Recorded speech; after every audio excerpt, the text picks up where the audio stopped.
एक बी अहम खबर खां के आगाह कयूं पिया। शहदादपुर वेझो मुबैना कार इल्ज़ाम हेठि भाउ हथां भेण क़तल थी आहे।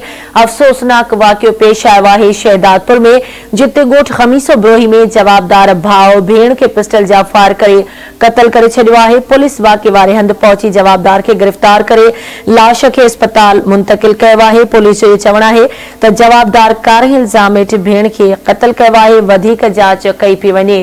अफ़सोसनाक वाक़ियो पेश आयो आहे शहदादपुर वेझो मुबैना कार इल्ज़ाम हेठि भाउ हथां भेण क़तल थी आहे। ॻोठ ख़मीसो ब्रोही में जवाबदार भाउ भेण खे पिस्टल जा फायर करे क़तल कयो आहे, जॾहिं त पुलिस वाक़े वारे हंधि पहुची जवाबदार खे गिरफ़्तार करे लाश खे अस्पताल मुंतक़िल कयो आहे। वधीक तफ़सील मालूम कंदासीं शहदादपुर मां आवाज़ न्यूज़ रिपोर्टर ग़ुलाम अब्बास साद खां।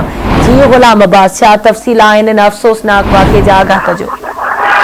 जी, शहदादपुर जो ॻोठ ख़मीसो ब्रोही में जो पंहिंजे भाउ ईसा ब्रोही जो कार जो मुबैना इल्ज़ाम मळे पंहिंजी नौजवान कुंवारी भेण नाज़बानो ब्रोही खे पिस्टल जा सिधा फायर करे क़तल करे छॾियो ऐं जवाबदार खे पुलिस शहदादपुर पुलिस जो पिस्टल समेत गिरफ़्तार करे वरितो आहे ऐं नारी जो लाश जेको आहे पुलिस ते वेठे पोस्टमार्टम लाइ शहदादपुर इस्तेमाल में।